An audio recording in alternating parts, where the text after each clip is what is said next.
What is up? What is up, YouTube? God dang it, my bad. Oh man, I just be trying to get the reactions done, my dog. I just be trying to get the reactions done. That's all I try to do. Check it out without a doubt. Check it out without a doubt. We're gonna see what this bad boy is all about. Prince was right about Diddy. Prince was right about Diddy. They kill stars before they expose them all. Y'all hit that subscribe button. Hit that subscribe button. Hit that bell, baby. Hey, when I get off my vacation, we going hard. So you might want to hit that subscribe button, hit that bell, because Uncle Mike gonna be bringing y'all some bad vision. We're gonna be bringing y'all some bad information. Let's check it out. Here we go, y'all. If there was any connection between Prince and Diddy and all the things Prince was exposing in the music industry. And allegedly, there actually was some sort of weird connection. One, because of the deal Diddy had with Warner Brothers, the record label Prince was fighting for doing the same thing Diddy did for years. Profit off the artists without giving them a dime and blackballing them for exposing him. It became such a big deal back then is ever since my third album, I wasn't really taking large advances from the recording companies. I was recording the albums myself in my own studio. So the way I looked at it, I owned the work because I paid for it. And I did all the work. I created it, so I felt like it should belong to me. That said, the companies felt otherwise. And they would always hold this contract up and say, well, you signed it. And I say, well, I understand that. It's not like I want to leave. I just want to, talk about this thing and see if we can't make it more fair. Of course, they wouldn't change, because if they changed, they wouldn't really exist. And that's kind of the situation we're in right today. They're not going to exist much longer. But it's not like we're against them or anything like that. The idea is that we find better ways of working with one another. That's facts, man. And one of the things that you realize is there's a lot of independent recording artists. That's the way to go in today's world. So with that being said, he said it a long time ago. Prince been dead for a little while, right? And he said it, this is what he said right here. Yeah, talk about this thing and see if we can't make it more fair. Right here, watch Of course, they wouldn't change, because if they changed, they wouldn't really exist. And that's kind of the situation we're in right today. They're not going to exist much longer. They're not going to exist much longer. They're not going to exist much longer. Why? Because of YouTube and all kinds of avenues where social media and the internet has connected people so close to all the worlds, all the countries are now connected together.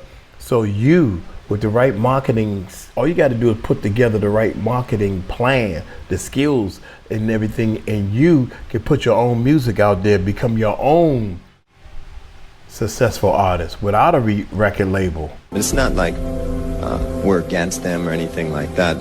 The idea is that we find better ways of working with one another. It shouldn't be a situation where they own the album or the work. We're talking about intellectual copyright. If they're going to be indeed a delivery service, then that's fine. But even FedEx doesn't say that they own the thing that they ship. Number two, Prince actually lent his house to Diddy for his parties, but he never attended the parties himself because allegedly Prince had his suspicions about what Diddy was doing with the freak-offs. Yeah, the first Diddy party I went to was at Prince's house. So you want to go to Prince's house to the Diddy party where Tyrese is performing and Demi Moore and Ashton Kutcher are swinging on swings. That is what's happening on the other side of the wall. And so the one thing that makes this party different than a Jamie Foxx party or any other celebrity party that wrangles a bunch of young women or guys or whatever too, is that Diddy didn't let you bring your security in the party. Number three, Prince's estate was also involved in a lawsuit with Jay-Z, who happened to be very tight with Diddy before his lawsuits. And the issue was that Jay-Z was distributing Princess's music on Tidal illegally. Hey guys, Uncle Mike here with big news. YouTube has changed my life, and now it's your turn. See, Uncle Mike was tired of being broke after every payday. So I decided to do something about it. So I invested over about $9,000 in YouTube courses and online coaching. Man, I was determined to change. But guess what? None of these systems gave me the one-on-one coaching that I needed. So I created my own YouTube course with the help that you need to make sure that you succeed. If you're ready to learn and you're not afraid to put in the work, you too can make a real change. Sign up now and Uncle Mike will send you the 4 videos that got me started. 100% free. Click the word more below and look for our YouTube growth system. That's our course. Now, let's get back to this video. Well, unfortunately, it never ends well for the people who expose the likes of Jay-Z and Diddy, and record labels like Warner and Prince tried to warn us. Get seated, loves, because things are about to get even more insane with all this Diddy madness. You see, the thing about Prince is that when it came to ownership of and control over his music, Prince waged a career-long battle against any company that he felt stood in the way of artists' rights and money. And allegedly, he paid the ultimate price for that: death. Whether Warner Brothers was involved with having him unalived or not is still up for debate, but a lot of fans definitely think that they were involved in his death. For a bit of background, Prince was signed to Warner Music in 1977 when he was just 18 years old. And even though the albums he released between 1978 and 1981 did not do that well, he was kept on the label as he was regarded as a musician that reflected well on Warner, which at the time was a company that appeared to invest long-term in serious talent. In 1982, 1 year after MTV launched, Prince released more music, and he went top 10 in the US for the first time and became part of a new breed of musicians who understood the power of the music video as a way to market an artist and build their own iconography and mythology. At this point, fans were copying his look, and by 1984, with the release of Purple Rain, he was arguably the biggest and certainly the most exciting pop star on the planet. Now, since Prince was becoming a greater artist, he was able to set up his own label, Paisley Park Records, which was part funded by Warner, which also handled its distribution. But he started realizing that he was getting less than he deserved, and so he started fighting for his rights. I'm sure he thought it would just be as easy as telling Warner Brothers that he wanted out, but that was hardly the case. Warner Brothers frustrated him because that's what record labels do. Then in the build-up to the release of the Gold Experience, Prince and Warner were at loggerheads over both money and his music, so he decided to take the battle public by appearing with the word slave written on the side of his face. His argument was that he was signed to Warner, and they, as a result, owned and controlled his name as well as any music released under that name. He also dramatically changed his name to that of the symbol and was referred to as Symbol or Squiggle, or the artist formerly known as Prince. For some time, the battle with Warner became worse, and in 1999, in a Paper Mag interview, Prince even spoke about leaving the company, saying, "I wanted to buy my masters back from Warner Brothers. They said no, so I'm going to re-record them, all of them. Now you will have 2 catalogs with pretty much exactly the same music, except..." Wow. Now, I had something else I was going to say, but imagine the fans. We are the fans. And after he said all that stuff about the record label, right? And I'm going to record all my music, which is going to be different. The fact that he's recording the music all over again make you as the fan want to hear it anyway. So you will hear the music in rotation or whatever here in all the radio stations. This is the old version of the song, this is the new version of the song, and all this stuff, right? As a fan, you going to, because the record labels, you don't give a damn about a record label. You give a damn about your artist that you're trying to support. This doesn't make any sense, and they've also realized that they don't want to piss off Annalisa Torres any more than they already have, and therefore it's best for them to quietly withdraw the sanctions and act more professionally. That mine will be better, because, and you can either give your money to WB, the big company, or to NPG. You choose. In addition, he also spoke a lot about how the labels controlled him and other artists in many other interviews, and at award shows, and so on. Well, it's not your game. You didn't make the rules, so everything comes hard. And as long as you're signed to a contract, you're going to take a minority share of the winnings. A select few of us will do well, the majority will not. So as a people, we'll be considered a minority. But stop, let's take a moment and look at yourselves. There's nothing minor about you. You are a blessed people.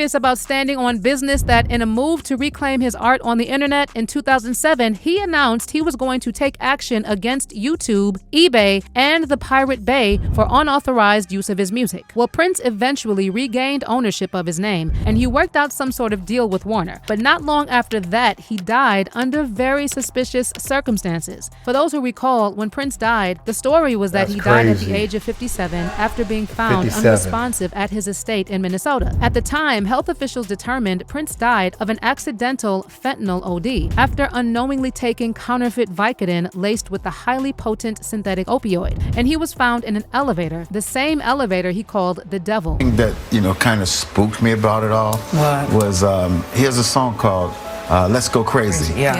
And it says, don't let the elevator bring us down. One time when I was with him privately, he said, you know what the elevator is, right? No. I said, no, what's the elevator? He said, well, the elevator is the devil, right? It scared me. I don't like to talk like that, but he said that. And so for me, it was like really haunting when I read that he was found in an elevator. Of course, his death never made sense to anyone because nobody could believe that the famously clean-living Prince died of a painkiller OD. Health problems? That I don't know, right? What I know is that he was really health conscious. He was a vegan. He didn't know alcohol. I didn't know of him drugs. He worked out, so that also really concerned me because it made me think that, wow, so you mean you do all these things to take care of yourself and you die so young? There were also reports that Prince was quite unwell in the weeks leading up to his death and that he even OD'd before. Apparently, Prince had been showing serious health problems within the previous weeks, having canceled shows and making an emergency landing while returning home where he got a dose of anti-opiate. But people also said that if that was the case, why wasn't he under the care of a physician after allegedly ODing less than a month prior and clearly being in poor health for some time? The fact that Prince was not being treated by a doctor was very odd, as it seemed to be likely that to obtain tour dates, there would have to be an understanding that he would be capable of performing to prevent unexpected cancellations, especially at larger venues. Something else is that Prince knew they were coming for him, just like the machine has been doing over the years to people who tried to expose them. In fact, shortly before his death, Prince posted a picture of himself which also contained a since-deleted message, just when you thought you were safe. And he predicted his death, not once but twice. I mean, during his final appearance at a party at Paisley Park, just after his reported treatment and days before his death, Prince reportedly told attendees,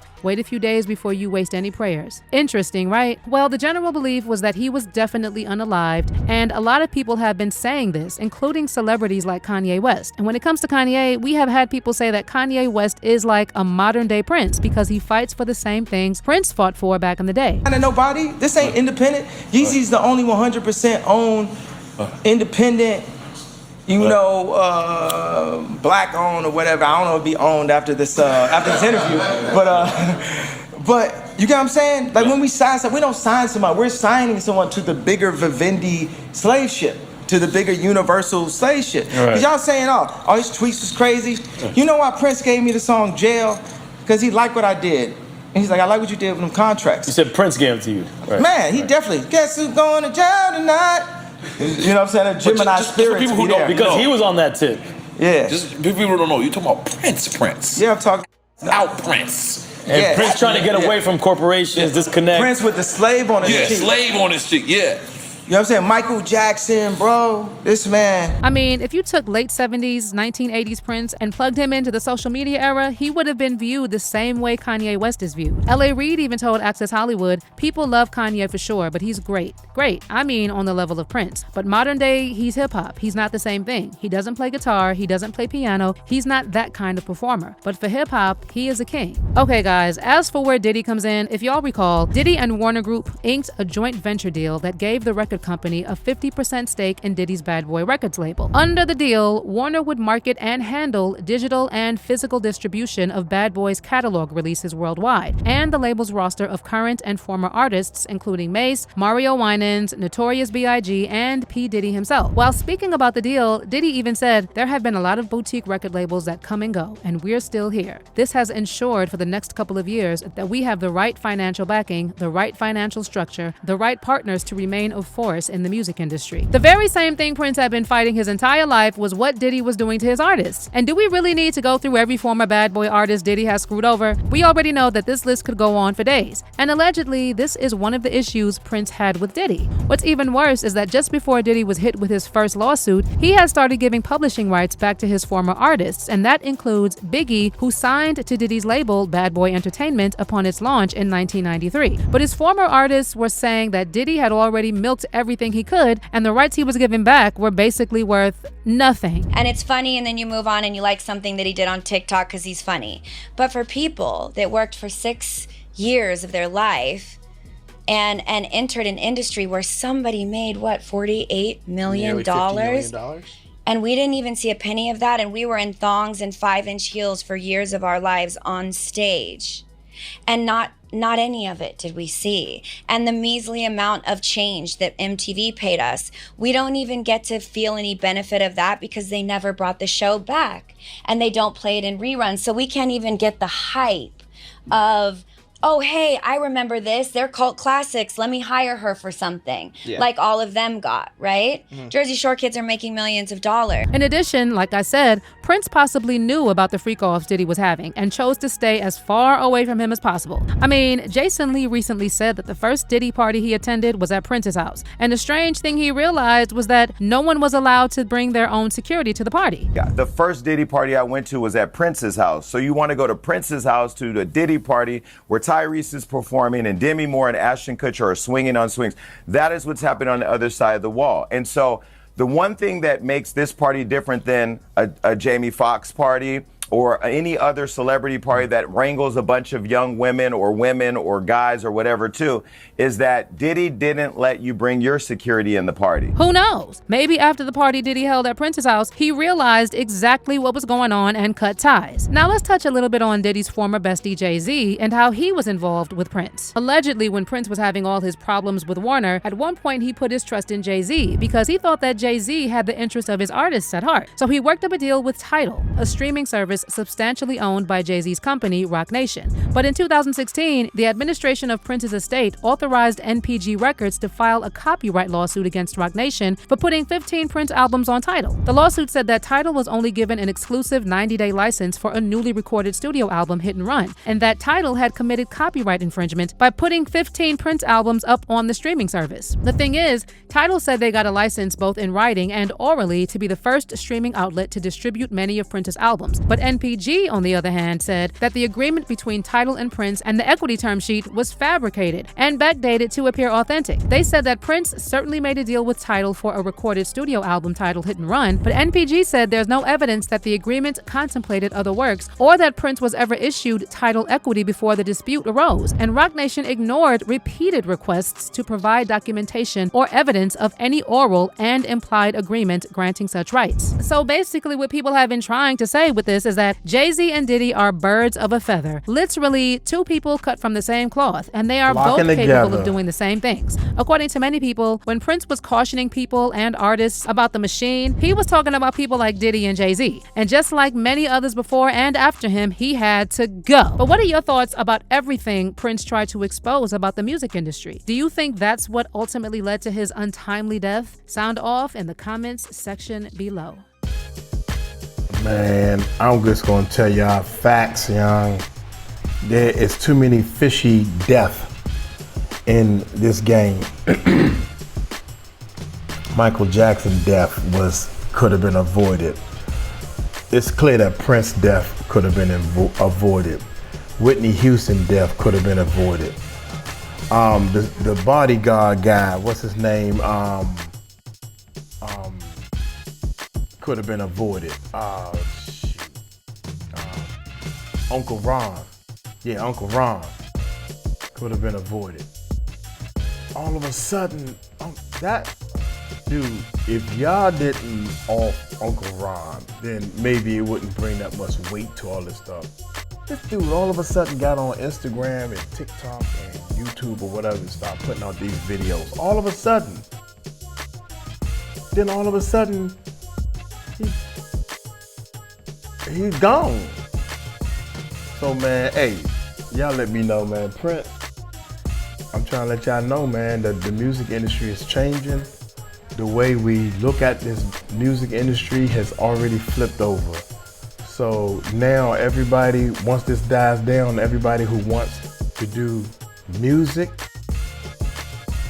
and be known for doing great music, you gotta show a lot of video footage of your parties and not no freak off and all this negative stuff, man. Hey, I'm gonna get on up out of here. Y'all take it light, take it slow. Tell them Uncle Mike told you so. Peace out.